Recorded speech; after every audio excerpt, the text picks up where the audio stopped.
Votre attention s'il vous plaît. Cet élément est en lingala et en français. Contactez-nous pour savoir s'il est aussi disponible en la langue de votre préférence. Christ Equality Foundation. Œuvre évangélique internationale. Ensemble avec l'homme de Dieu, le Dr Blaise Condé, ministre de l'Évangile éternel, Vous présente aujourd'hui la rubrique Pasteur et thème. Tous les enseignements du Dr Blaise Condé sont disponibles sur christequality.com/blaisecondé.html. Bonne édification au nom de notre commun Seigneur et Dieu Jésus-Christ. Amen. Actes des Apôtres, chapitre 26.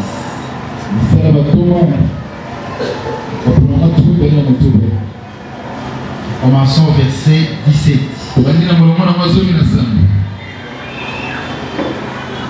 J'étais choisi du milieu de ces peuples et du milieu des païens.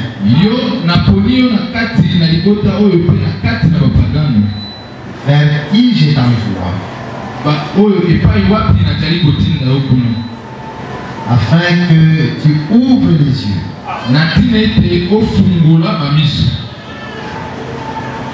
pour qu'ils passent des ténèbres à la lumière, et la puissance de Satan à Dieu,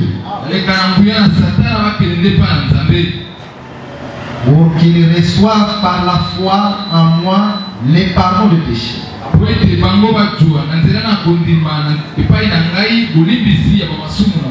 et l'héritage avec les sanctifiés. Vous allez prier pour moi. Vous allez prier pour vous-même. Prions le Seigneur.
Alors, nous continuons directement.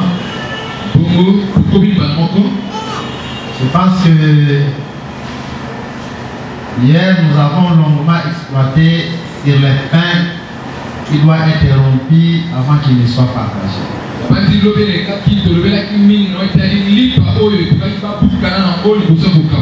Donc nous, aujourd'hui, notre pain quotidien, nous avons compris que les pains ne peuvent pas être donnés si d'abord il n'est pas rompu.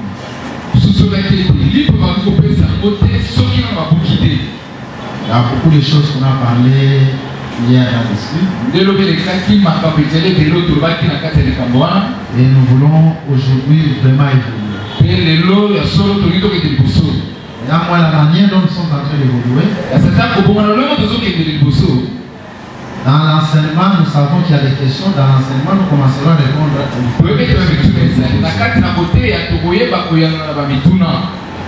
Nous croyons que le Seigneur est en train de bénir beaucoup de gens parmi nous. Et Nangemi Sami, Ndenge Kolo Patalisaki Bisolobi, Amoli Paekabwana Kina Muteli Pezalaki pour Israël. Motango Azotinda Baye Poli. Le Seigneur dira, n'allez pas chez les païens et n'entrez pas dans les maisons des Samaritains. Parce que les pains n'étaient pas encore rompus. Et nous avons vu que le loli pas et comme il a vu sur ma pacano ou il soit payé ça que pas que de monter à lui. On a voulu voir que Zamba suivi pas abouti. On a vu sur ton mérite qui était l'autre mérité. Si qui était dans le pourquoi l'autre mérité aux Zamba de l'obi. Est-ce qu'on dit pour la balle? Et hier nous avons exhorté en disant nous vivons un temps où tant que il pas dans Zambé aux Zambé de l'autre côté. Pourquoi? Parce que ils seront pris parti. Maintenant Israël a bandé au petit ça. Cette femme-là vient pour avoir guérison. Je suis le fils. Je me suis venu pour le premier béni de la maison d'Israël. Mais aujourd'hui, cette écriture n'a plus de force. Parce que le pain a été rompu. Et quand nous nous approchons devant le Seigneur, si réellement tu as besoin de la guérison, Jésus te donnera la guérison. Si tu as besoin de la délivrance, Jésus te donnera la délivrance. Si c'est le pardon de péché, Jésus va te pardonner.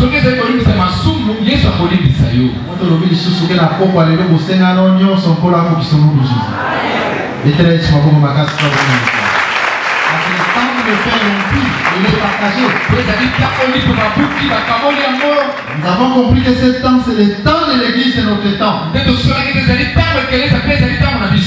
Mais aujourd'hui, nous voulons exploiter sur pardonne-nous nos offenses.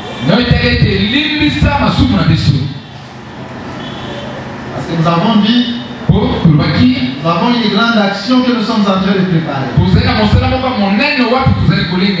pendant l'enseignement, nous devons commencer déjà à préparer cette action-là. Dans les prières et évangélisation.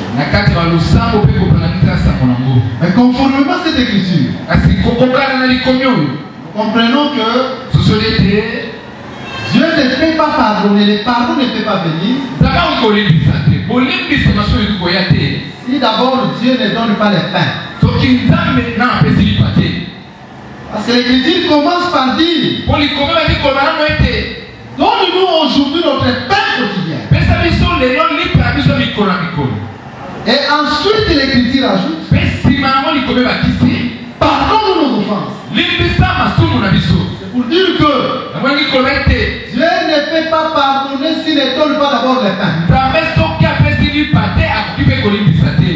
Mais n'engagez dans l'église où il lit par exemple, parce que vous savez, nous avons dit Missagal. Nous avons dit Missagal. Ce qui dit par exemple, nous avons dit Missagal. Ce qui était pour la parole. Je pense qu'on va évoluer, vous allez comprendre toutes ces choses-là. La fois passée, nous avons dit. Et quand Jésus est en train de parler du pain, dans le livre de Jean chapitre 6, verset 48, Jésus dit, je suis le pain de vie. C'est-à-dire conformément à cette écriture, le pain c'est la vie. Mais 2 Timothée chapitre 1, verset 10, là l'écriture nous dit, Dieu a pris la vie et l'immortalité. Et il a mis ça dans l'évangile. Donc d'une autre manière, les vrais pains qui est notre vie, c'est l'enseignement véritable. Donc, ici quand nous solitaire solo et pardon pesarate. Si quelqu'un ne pas il y a votre baguette, moi l'ensemble à ressemble à n'importe où. Un enfant de Dieu doit prier là où il y a l'évangile véritable, là où il y a les pains.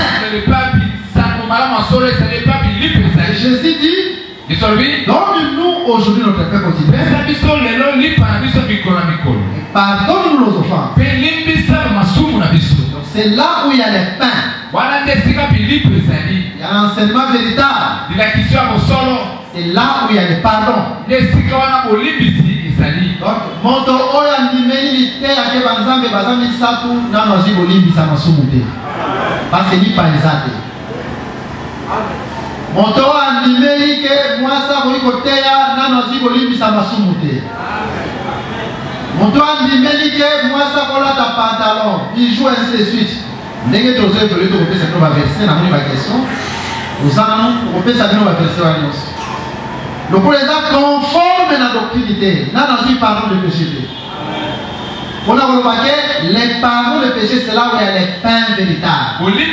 Là où tu mets le pain. On faut en essayer, parce que nous avons le rôle de l'humanité à solo qui est pardonné. Si quelqu'un te dit qu'il a pardon au nom de Jésus-Christ. Est-ce qu'on dit que le Coran? Nous allons évoluer pour qu'il nous dise. Mais les critiques que nous avons lues, dans les livres des Actes des Apôtres au chapitre 26, nous remarquons que le pardon vient avec les ministères. Parce que le ministère, c'est lui qui apporte les pains de l'État. Là, Jésus est en train de dire à Paul, je t'ai choisi du milieu de ces pères. Et du milieu des païens. Vers qui je t'envoie. Afin de quelle mission? Afin de les enlever des ténèbres. Les introduire dans la lumière. Donc d'une autre manière, les vrais ministères veut dire que la lumière soit.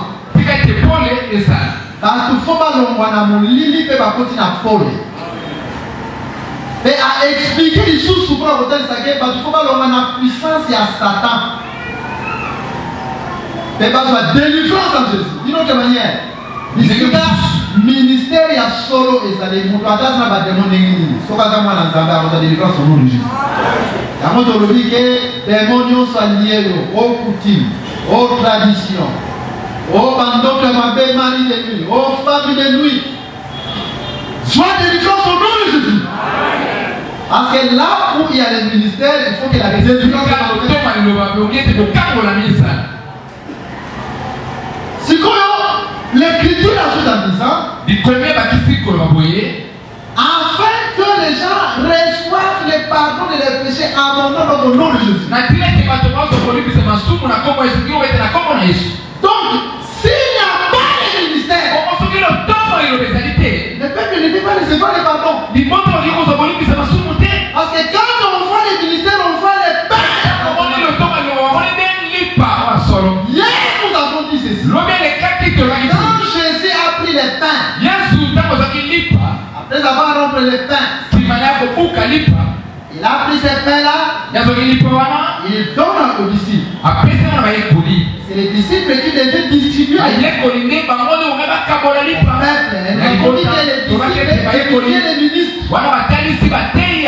Quand Jésus rompt les pains, parce que pour quand il faut tout le monde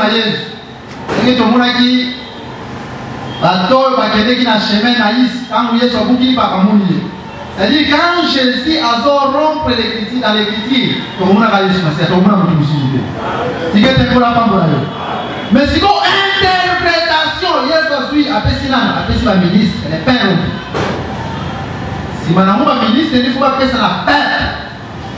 Et avant de l'autre, de même ministre à n'importe qui terre. Parce que pour soi pardon le soumurayo, ministre fois il y a lipa et la lité à teyo si madame zamba libisio. Parce que pardon est solo et ça fait la lité à solo. Même ici quand nous devons insister toujours pour avoir le temps. Parce que l'ennemi n'a pas parce que nous avons vraiment besoin de temps.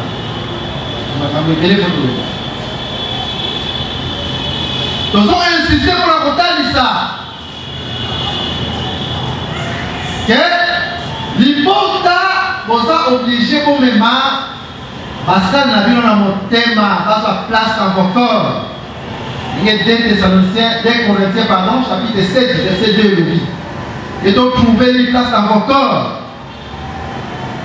Pour ceux qui m'ont dit à trouver place dans mon thème, attaquer on humanité à terre, et puis si madame moyen pose à vos volumes, ça ne sont des athées. Donc, moyen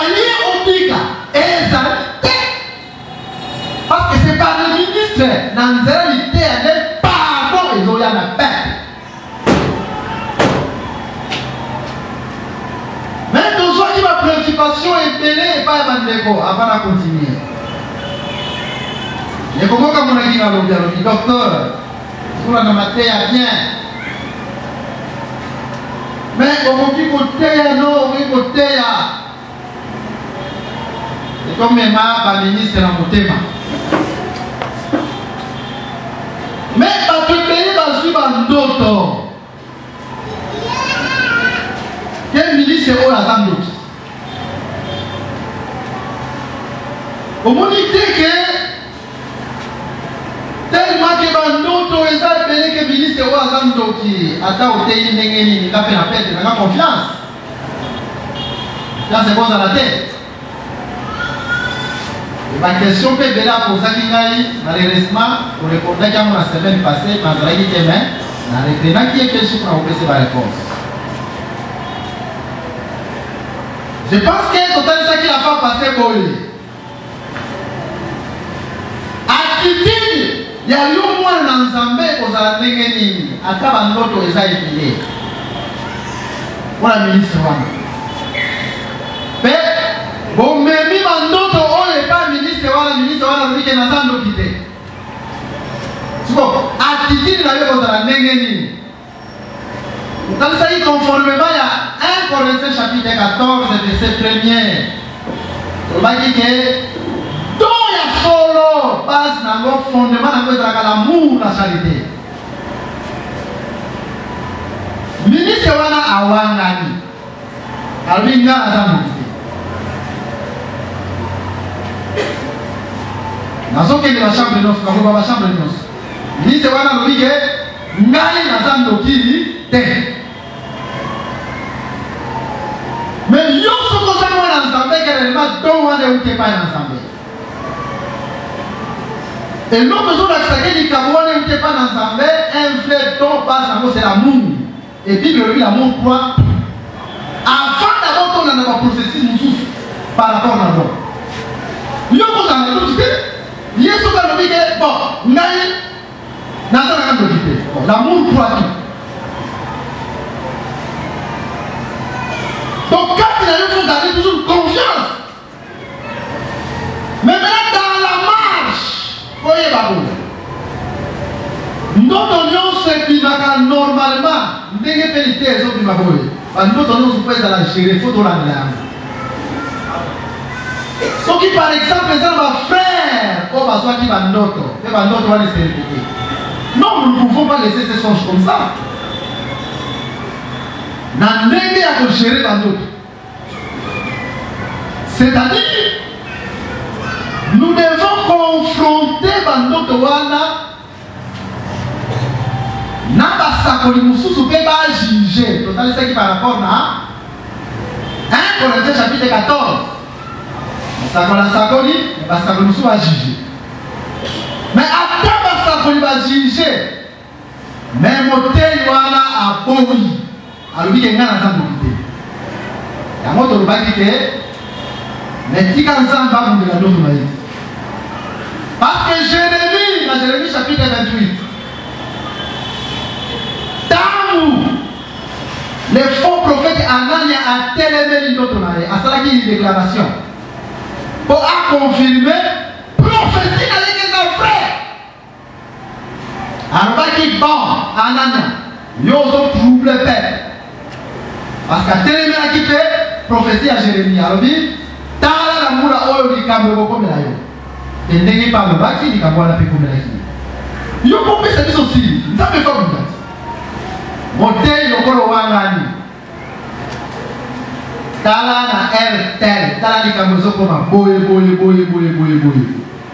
puis tomoni pe likambo wana pe komela ya moto lobi nzambe azana tikete mpona pamba bino. Alors nous avons évolué pour la botaniste de même.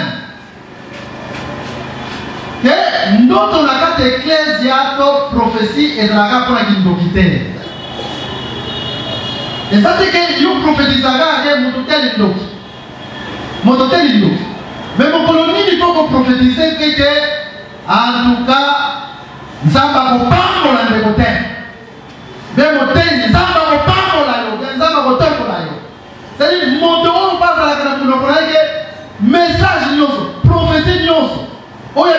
bandoki kana bandoki, faut qu'on vérifie la prophétie wana.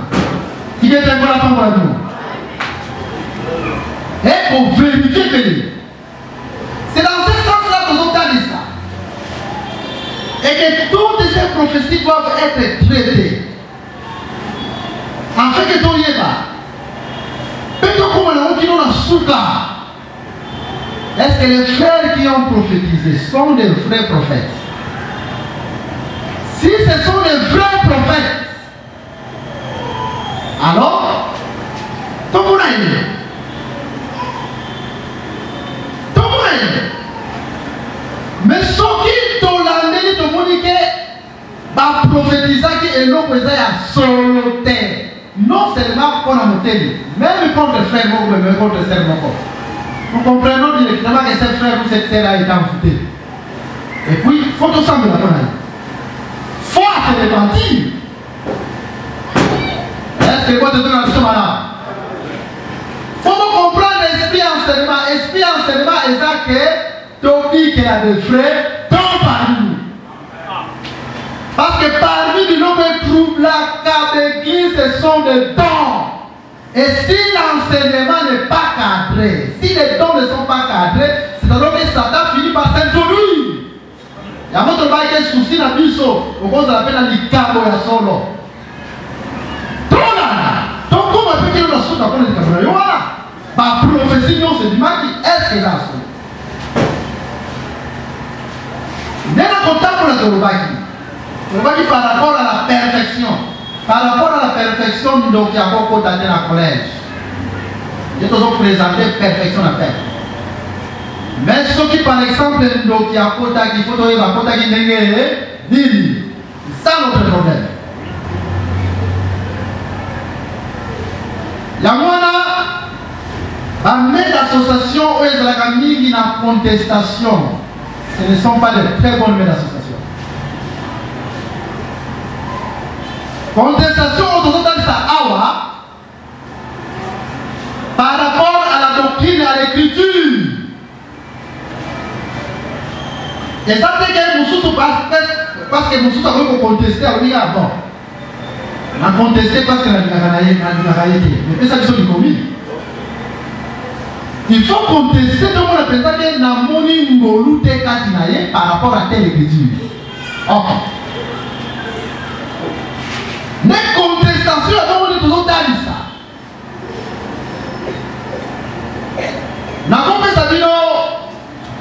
Exemple, par exemple, un démocratie au Jean-Di qui va s'associer après à Ecovan.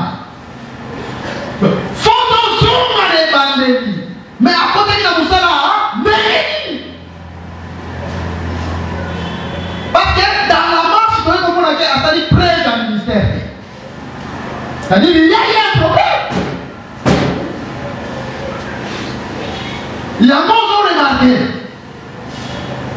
Quand on apporte les bazons, il va pas continuer à la moussala. Mon oyo et moi qui a remplacé Judas Iscariote. Par contre, nous sommes dans qui d'un comme accord. D'un comme accord. Par rapport à l'écriture. Il faut que le temps de la Bible est bien au monde. Tous les petits. Acte d'apôtre chapitre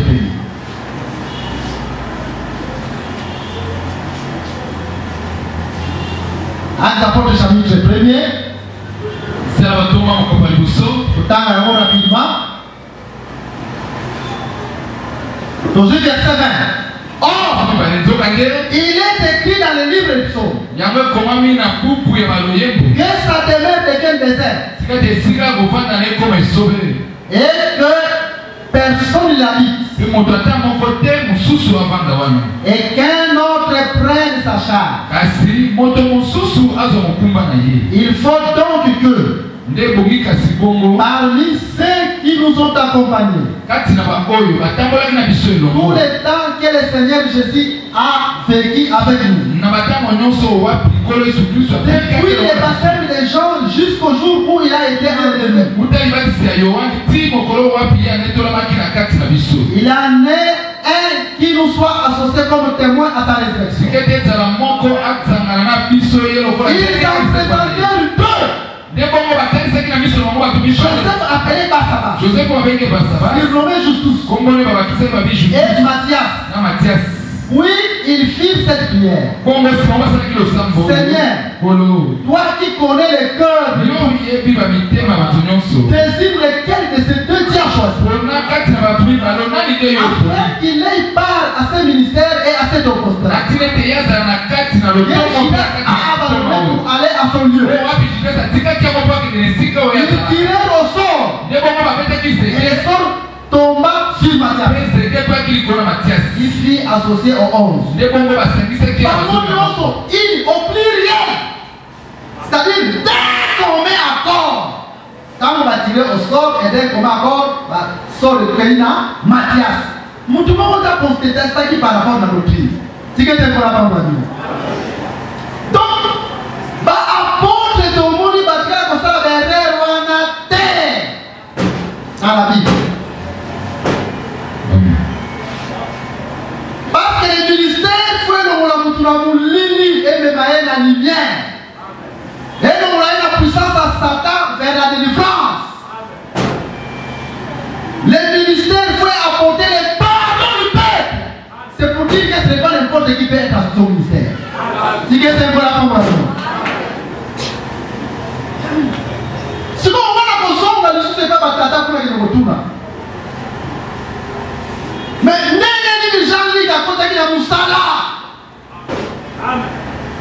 Et il y a beaucoup plus tard.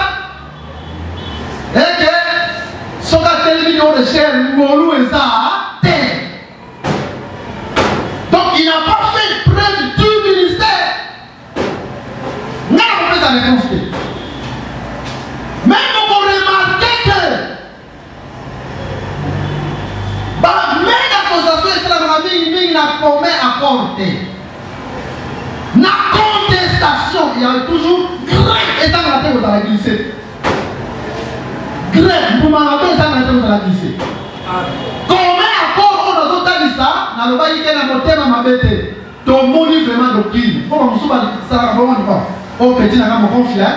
À côté de la collège, parce qu'à soutenir la maille. Voilà le ministère. Tant que Bandinga va téléménie, va lui dire que non, ce n'est pas la doctrine. À quoi contacter? Parce que ton monde est volonté. C'est là où je vais en. Ou bien par exemple, un coucou peut-être Alia qui corrompu. Va payer ça que $100, va payer ça que $200. Alors il a posté là autrement, il faut encore dans le ministère. Conséquence toujours de la plus tard. Mais dans l'église véritable, nous devons faire ces choses. Qui est un peu la femme de la Dino. La molité est la femme à terre. Tous ceux qui ne sont aussi là pour la retraite, c'est une chose. Avant la zone, il y a les pardons. N'accueillir. N'a une écriture. Dans notre livre en Romain, chapitre 8, autant un mot rapidement. Romains chapitre 8. Dans le verset 9. Pour vous, vous ne vivez pas selon la chair, mais selon l'esprit. Si du moins l'esprit de Dieu habite en vous. Si quelqu'un n'a pas l'esprit de Christ, il ne lui appartient pas. Donc, Dieu soyez diété. Il n'appartient pas à Jésus-Christ. C'est bon. Judas Iscariote, comme Kolo a confirmé le ministère le jour à Pentecôte, Judas Iscariote a Zaragité. Et les Moana et son acceptés sont parmi tous les 12 disciples que Jésus a Ponaki, Judas Iscariote ne lui appartient pas. Par rapport à cette écriture. Parce que, oh, il y a pas qui veut mon sang. Il n'appartient pas à Jésus. Donc, il y a pas de écriture, nous tous sont confirmés. Dans le livre de Jean, chapitre 17. Jean chapitre 17, je vois la verset 12. Lorsque j'étais avec eux dans le monde, j'ai regardé en ton nom. Donc, il y a son battre la cabine sur la combo. Il y a que son nom c'est la parole. Il y a un qui est étiqueté le balanzamo qui bat au nom de Jésus. Atabano qui parle à Nengeni, mais ça va au nom de Jésus. Faut pas que l'homme côté tant que tu es dans la parole. Bible le dit que le sommeil n'a pas été doux et paisible. Adam Satan a une quartier dans le cas Sakani, mais pas dans la au nom de Jésus. Est-ce que tu veux qu'on a j'ai gardé ce que tu m'as donné. Et aucun ne s'est perdu. Sinon le fils de perdition, afin que l'écriture fût accomplie. Donc cette écriture confirme que Judas Iscariote n'appartenait pas à Jésus. L'écriture est claire. Et comme il n'appartenait pas à Jésus, mon colo, le Saint-Esprit est là à cause de mon sang. Pour la confirmer, et le ministère est pour moi dans l'ensemble. Tu es la parole. Il y a un monde dans le moi dans l'ensemble, ce qu'a potami, ata potami ndoki, mais ce qu'a ça moi dans l'ensemble, à quoi vous faites, nous pouvons faire délivrer, mais nous pouvons faire passer le bon sang. Moi dans l'ensemble, tout va à volonté. Nous pouvons changer, à perfectionner, à passer le bon sang. Tu es un bon la parole. Et nous allons passer le bon sang, tout ce qu'on s'en dit au nom de Jésus-Christ. Parce que nous sommes ensemble. Alors, nous devons dire écriture pour se confirmer. On a dit, aucun ne s'est perdu, sinon le fils de perdition afin que l'écriture fût accomplie. Donc, Judas Iscariote, même Sokazaraki, parmi Bango, c'est pour accomplir l'écriture. Afin que l'écriture soit accomplie. Afin que l'écriture soit accomplie.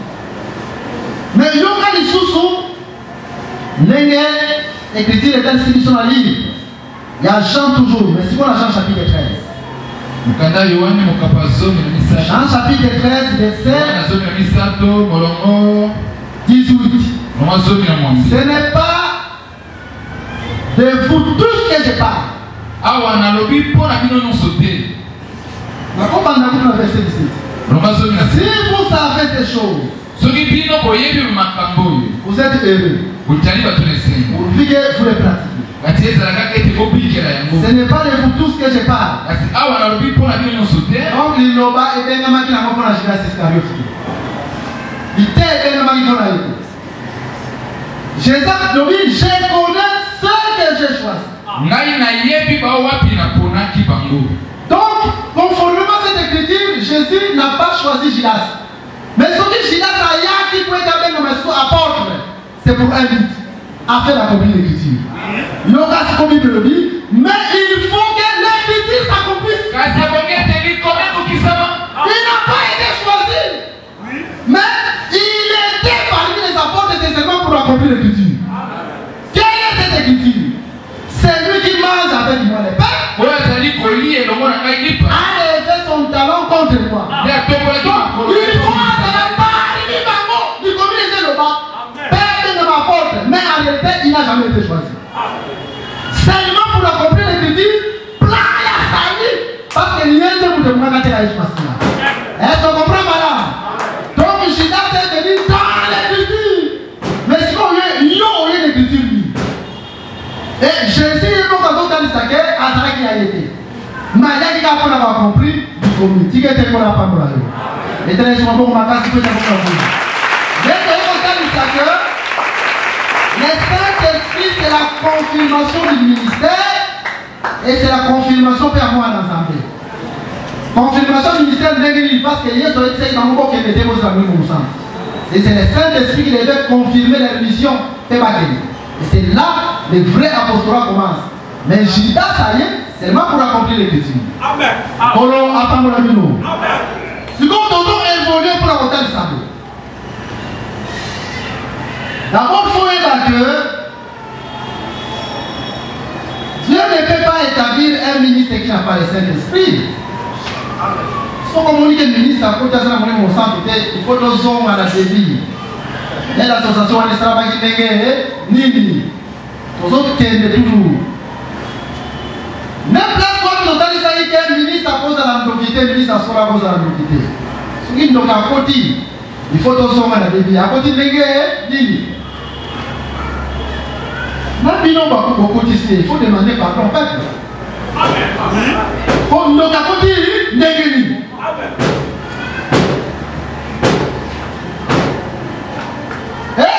Parce que nous qui c'était notre esprit. Et ça, on dit au sous. Amen. Bon, nous qui avons une possession. Et ça, on dit au sous. C'est un anniversaire dans le collège.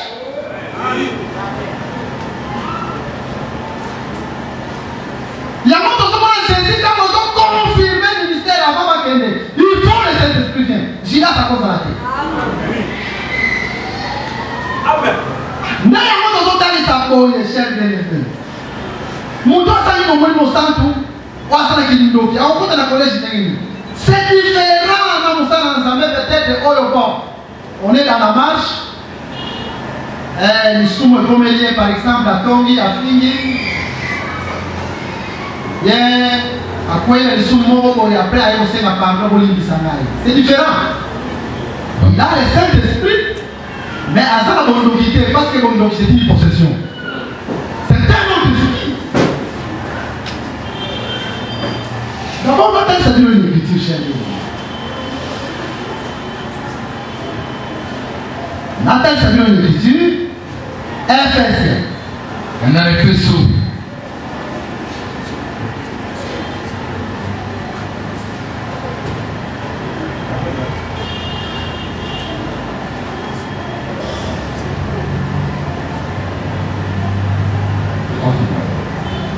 Ephésiens,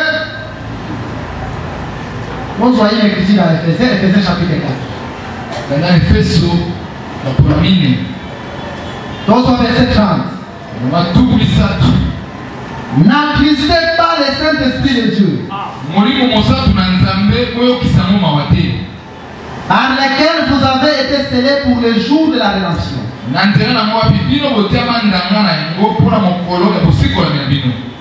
Ok. Ababi koyo kisamoli mo santu mawate oyo epesamela bino pona mokolo ya lisiko na bino. Je pense que c'est moko na question que va poser kinani. Parce que bino bomuli vraiment que nzambe lokola molimo mo santu. Akoko fanda wana penza que nazo kama wa. Vous faites très attention à ce que tu dis. Nous avons dit que vous n'attistez pas les Saint-Esprit. C'est que moi, nous avons parlé du soumé comme lié. Après, les enfants qui font la grande maman, ça c'est du groupe de prière. Ça c'est dans le protestantisme. Nous avons dit que moi, je suis soumé, nous avons dit que délivrer. Moi, je suis délivrer. Allez, il y a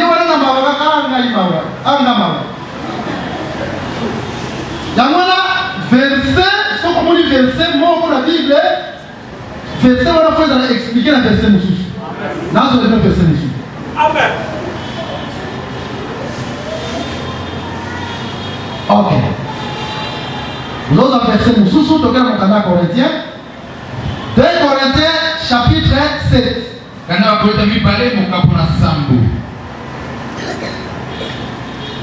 Donc, jusqu'à verset 10. En effet, la tristesse selon Dieu. La tristesse selon Dieu, c'est la tristesse du Saint-Esprit. Produit une repentance à salut dont on ne se répand jamais. Tandis que la tristesse du monde produit la mort. Ils sont des tristesses. Tristesse à Mokili, par exemple, les motos à Kanisaka, en tout cas, là, il y a des chéri. Donc, pour ça, il y a un Mokili. Il faut qu'on ait besoin de loi. Mon Bible nous dit que ne vous affectionnez pas aux choses terrestres. Il est encouragé sur ma casse, on dit que la sanctification au nom de Jésus-Christ. Mais l'écriture est ainsi sur la tristesse selon Dieu et même la repentance. D'une autre manière, le Saint-Esprit en nous, c'est la présence de Dieu. Tant qu'on va la tristesse par le Saint-Esprit, il va le samedi. mwana nzambe soki asumuki eza teke nzambe ake kofanda wana ke nazobamawa te. Le Saint-Esprit faut acter kati na ye tristesse ke eloko bonga nasali eza mabe. So tristesse wana nde moto komema ye na indépendance. Une différence entre mon patano, mon tata molimo mosala oyo asali molimo mosala. Yango soko omoni par exemple moto ata akwei ata lisumu na ye bimi ayoki soni nazongi alobi ke nzambe alimbisa ngai. Il faut bate moto wana nzambe wana. Mais bato mosusu kosumuka na mpuku natila repentance ezalaka te. Mais nzambe alobi boye basuma bato mosusu ebimaka directement te ebimaka plus tard. Ata ozobombama nzambe akodevole au nom de Jésus-Christ. Est-ce qu'on dit bien lokola ngai?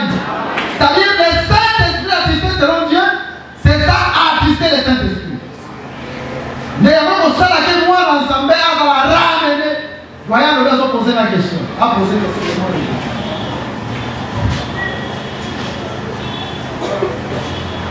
Monsieur Nangaï, ça l'a pu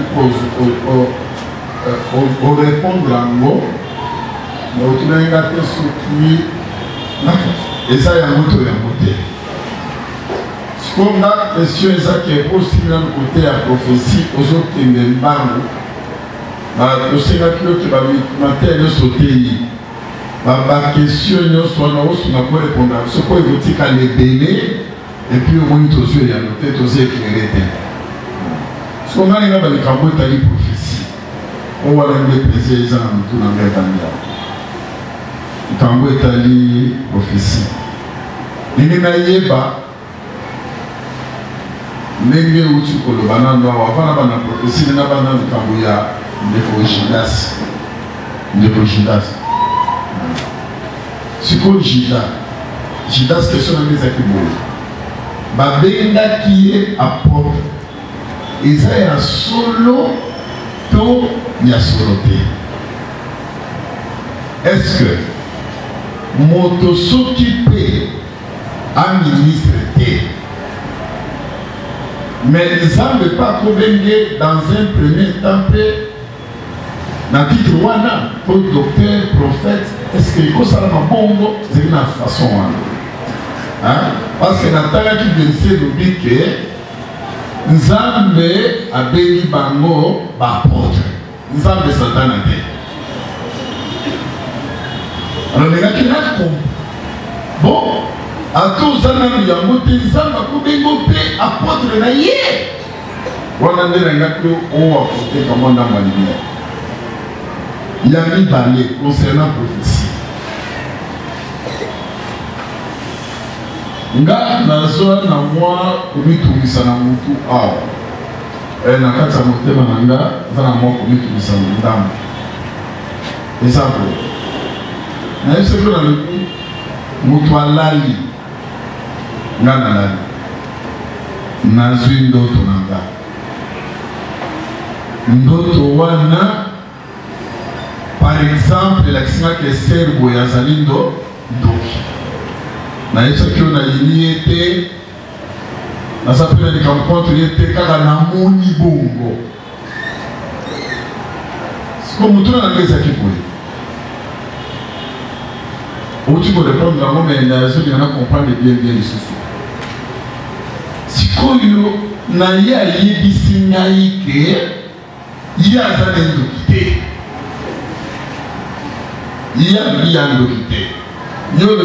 la charité quoi tout. Et ce n'est pas bon. Ndekeni na kozala mfeye. Si on a commis la barre réserve, est-ce que nous avons pas pour la caille? Dans les lieux où place on a bien. C'est-à-dire, na lutaki, na kanisiété, mais il y a na moni bongo. Bon, si ceux qui n'a commis la moni na barre réserve, il y a dans le net sur on a awanga mais na zoka barre réserve. Donc ceux qui n'a commis la barre réserve.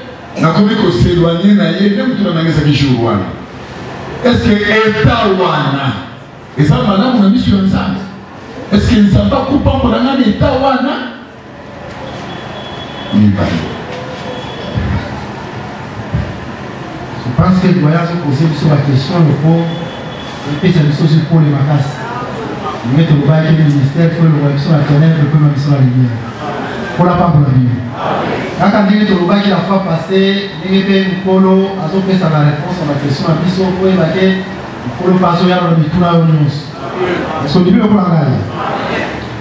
Il faut y avoir d'abord, la question, il y a, on a répondre rapidement, et ça que, ok, pas monter, il y a une limite, et il y a un limite. Aussi, par exemple, la titi qui va contre le monter, on va monter au vraiment dans la limite. Pour le mot, confiance là dans le monter. Tant que monter en limite, mais quand on voit qu'il la vraie prophétie fondement en gros, c'est la charité, c'est l'amour. Vous savez, c'est quoi la montagne sacrée? Ceux qui, par exemple, yo, vous savez, un envers monter. On a confiance envers monter. Pendant qu'il y a le dit qu'il y a un équité, c'est-à-dire, prophétie na yo wana est fondée sur l'amour. Et moi, je pense que pas mon avis, c'est parce que vous avez dit. Il y a un bail que tant qu'il décide par rapport à la procédure. Pour ceux qui ont par exemple, pour ceux qui ont de la langue, est-ce que le professeur n'a pas ensemble? Donc vous doutez qu'il n'y a pas ensemble. Mais si vous avez la prophétie, ceux qui n'ont pas ensemble, les gens ont fait ça qui Jérémie si. À côté de ce pessimiste, qui est le Bissau. Le bon a aboyi, n'a pas ça la bouille, n'a pas ça la bouille, n'a pas ça la bouille. Mais tant que vous avez besoin de la confier à la ligne au thé, donc vous doutez que le professeur n'est pas ensemble. Qui est bon la femme pour la vie? On parle de la femme. Est-ce que l'on ne pas besoin de faire? Toujours tout à comprendre pour la vie. Mais il y a un moment donné, ce que c'est dans un peu ça va pas la place sur il y a retourné à la mais ce que aussi on a sali au flanc de la jalousie. Parce que nous avons dans que n'a pas ça n'a pas que ils ont pas défendre les prophéties. Est-ce que n'a pas que que bon le col yo boyi tout ça là au flanc de la jalousie. Hein? Parce que c'est-à-dire, le sang, c'est-à-dire la Bible. Il y a le binanga qui est, le côté ils sont, le côté ils ont bâti calculé, ce qui nous doit boy, tikanzambe à défendre prophétie na yo, voilà le dit amen. Mais est-ce que, tu peux pas dire que on a appelé ça signe, on a appelé ça signe. N'a pas qu'on que bon, frère, on se dit que vous avez bon, tout ça là, au frère de la jalousie par exemple, au frère de la jalousie, ça veut dire ma collègue et qu'on kaouka, et qu'on confie, et qu'on filme. Si vous avez ce tour est-ce que tu peux occuper pour le battre que tu es naïna au frère de la jalousie, ton atika la kaka n'a pas sa fille. C'est ça. En fait, on est en complémentarité. Peut-être à comprendre le terme.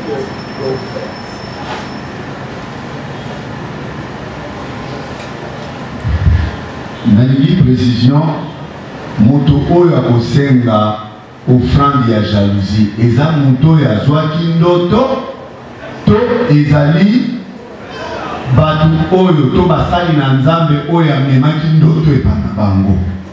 Moto ya kosenga basala offrande ya jalousie ezali ye moto ya zwaki ndoto to basali na nzambe oyo amemelaki bango ndoto.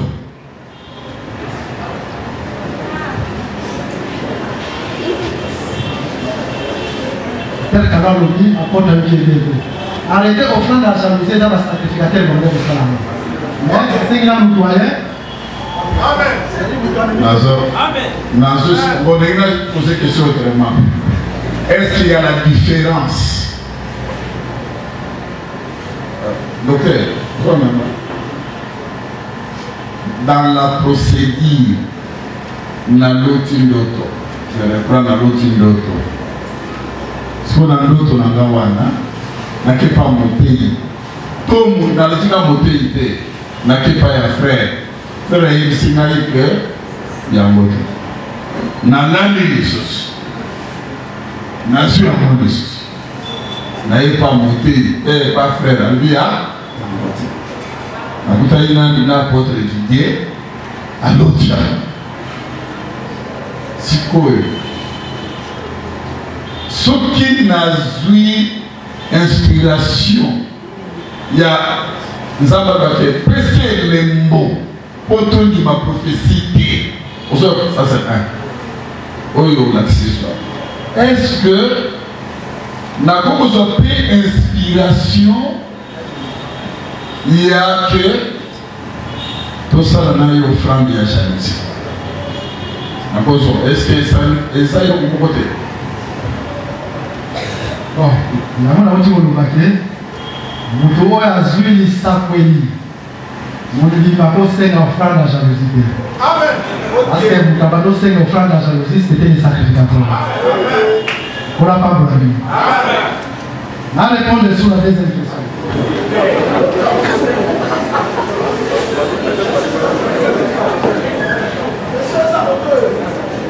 Oya, yaka.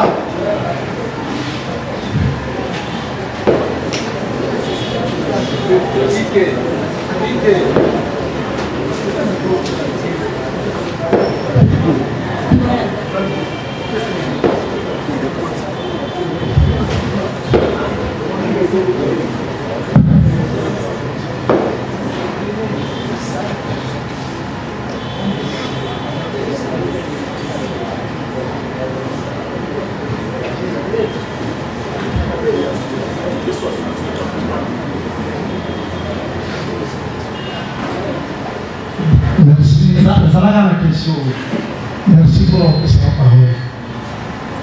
Quand vous êtes à Bissot, aujourd'hui, nous nous pardonnez-nous nos offenses. L'un, l'autre, à d'autres pays, alors là, il est l'autre, à d'autres, s'il va partir, pardonnez-nous nos offenses. Docteur Kalo a fait ça, toute la question dimanche, et il y a qui est à la nation de l'eau, on monte à voir par le Bolivie. Nous avons pas là. Mais la nuit, puisque nous avons fait ce que nous avons battu. Dans ma question, on a réponse aux hommes ça. Et moi, ça m'a dit, madame, que nous aussi, ça va nous aux autres épisodes. C'est maman, on va répondre, tout voilà tout pour nous. Oui, la question qu'ils ont proposée. On dit, nous ne pas là. Bon, donc, on peut sa précision pour vous. Donc, souci est aboué. Vous en avez bien? Aussi la biso ezali de façon que ma question nyonso pe eza kati na bino ezala éclairé eza na ndenge ya babete oza comprendre malamu oti kotalisa boye même docteur Kalo question à poser eza tellement très importante nauti kozwa vraiment précision ya question sikoyo ntango totosola nde kuna liboso na banda kocomprendre bien il faut yeba que posala part des choses entre prophétie offrande à jalousie, dans le contexte. D'abord, c'est les sacrificateurs qui doivent faire ça. Et puis, le contexte, c'est un soupçon. Alors, dans un problème là, prophétie et biblique et osa, noki. Est-ce que tu comprends, madame? Et dans le contexte, c'est une prophétie et biblique et osa, noki. Donc, le frère Wana a comme une de la mon côté.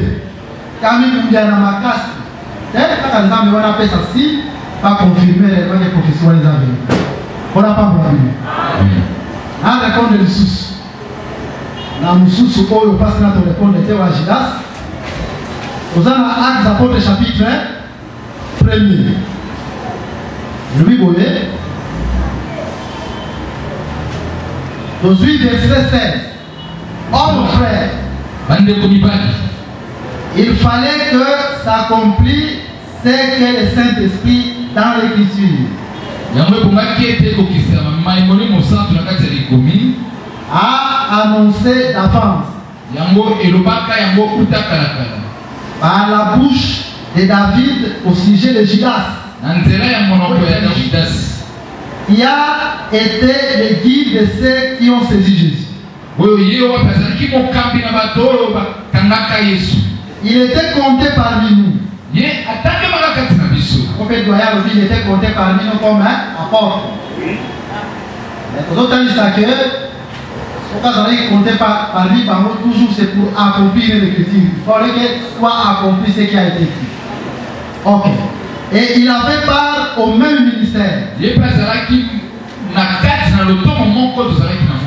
Cet homme ayant acquis un champ avec le salaire du crime. Ensuite, il est devant verset 20. Or, il est écrit dans le livre des psaumes. Donc, on a dit que comment il fallait dans la famille. Toujours l'écriture sur le livre. Or, il est écrit dans le livre des psaumes. Et sa demeure devient déserte. Les personnes l'habitent. Et que l'on te prenne sa charge. Normalement, le ministère des dons, ça m'a fait répartir ça dans la don. Mais au lieu de comme on a, nous devons faire la place là, il y a le lieu. Mais les gens se répartir la don là, nous devons faire la place là par rapport à l'écriture.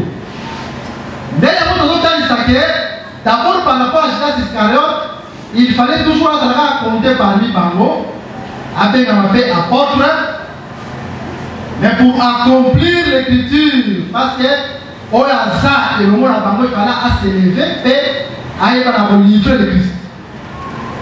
Mais de quel cas qui dit musique à l'Olibouli? Allez, côté de ça.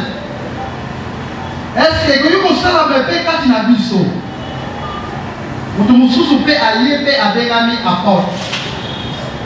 Il y a Bengami docteur, ou bien Bengami ministre Morobo. Vous avez demandé par rapport à Judas Iscariote, il n'y a pas de livre Christ. Je ne sais pas si c'est comme ça. Quand il a vu ça, parce que il faut que l'écriture soit actualisée à vous. Et Jésus est comme apôtre de l'enfant. En réalité, ministère quand il a monté, attendant les actes confirmés, mais nous avons déjà appelé au ministère de l'enfant. Donc d'abord, on a appelé par Yamouana. Mais confirmation et Zalaka par rapport à l'établissement du ministère qui a confirmé quand il a monté. Parce que c'était un don de Saint-Esprit. Mais Jésus n'est pas baillé pour une confirmation comme ça par rapport à la Pentecôte. Il y a un moment où on dit, oh, mais je n'ai pas appelé, avec un pas apôtre. Mais pour le dire, quand vous allez confirmer, mais il y a ça que tu comprends, ah non, c'était seulement pour accomplir l'écriture. Mais ce qui fait quand il a dit ça, tu peux bailler, tu peux pas appeler par exemple dans le ministère. Il y a un moment où on dit que, mais l'association est dans la presse, il faut qu'on vérifie tout bien. Il faut qu'on taille dans l'âme. Vous êtes moutourellement, vous êtes la même association. Et puis, maintenant, ici, vaut mieux la fin d'une chose que le début. Dans la marche, à ta toujours la motoisant, quand il a vu ça, à sauter à faire Sangomalam au pays, toujours la sauter à Sangomalam au pays, toujours la place à Eloka. Mais l'objet, tout le monde a commis une malice. Tout le monde il n'avait pas le Saint-Esprit. Dégagez la Siscalo d'Azaki. Quel que soit le type de réunion sur la copie, ça a été remarqué à Zaki en 2011. Il y a un moment, l'apôtre de la ils étaient parmi nous, mais ils n'étaient pas les nôtres. Ce qui passe à la carte à Bisso, pas lui-même va demeurer la carte à Bisso. Qui est pour la part de lui. Ouais, je ne sais pas si j'ai. Ok, voilà sur le coup, vous doyez obliger à répondre à la question que vous posez. Donc, il faut qu'on ait paquet négatif aux autres staffs. Pardon? Donc, c'est un choix apôtre parce que finalité, la Ezabili a livré Christ. D'ailleurs, on peut se dire sur l'écriture, nous. Oui, mais Judas Iscariote, quand on a livré la parole, même le sang, on a été péché. Il y a un autre solo baguette. Ici, quand nous sommes en Zambé, à solo, et ça, pardon, et ça, la gâte. Attends, on s'en met la pour tout type pour quoi. Le sang, on a un sang, on a un sou. Ça, on a un sou. Ça, on a un péché. Des places, on a un chité. Donc, il y a Psaume chapitre 109.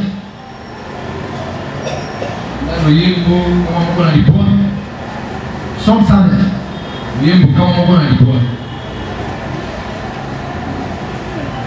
Aujourd'hui, verset 7.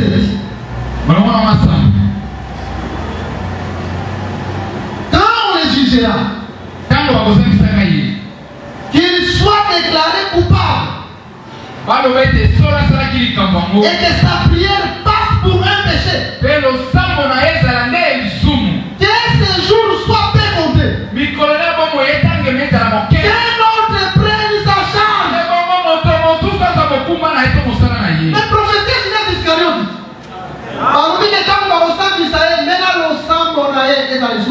Parce que si elle est vraie, si elle est vraie, ça dit si quand nous sommes dans moi quand nous allons ensemble comme Judas Iscariote. Mais comme les soumons comme les autres qui font comme ensemble les bisana et des amali bisana mayoki. Ou bien on fait ensemble ensemble ça là ngaï du Cameroun. Zambe yera ngaï soumons du Cameroun. Et ça a place le masoro les amis. Ya moto lobby, le quoi le lobby na sangala masoro, ticket de cola yero sangala. Ticket de cola changer situation là yo. On fait des places de côté pour le ensemble. Sauf que par exemple dans 8e mairie, ici qu'a force le prix des amis. Mais c'est les qui étaient maganami, dans la zone et pourtant il veut que vous chassez les morts. Mais si madame au sambe au bout du pédale, Nazwi et Yann au sambe, ça me fait moutayami. Parce que Dieu exauce là où il y a sa parole. La moto lobby que il est pas que le sambo na yo et ça na mouya à cause de le bon d'immédiat. Nous sommes cinq à fond du matin sans pas préciser. Les 13 sont bons ma casse pas bon.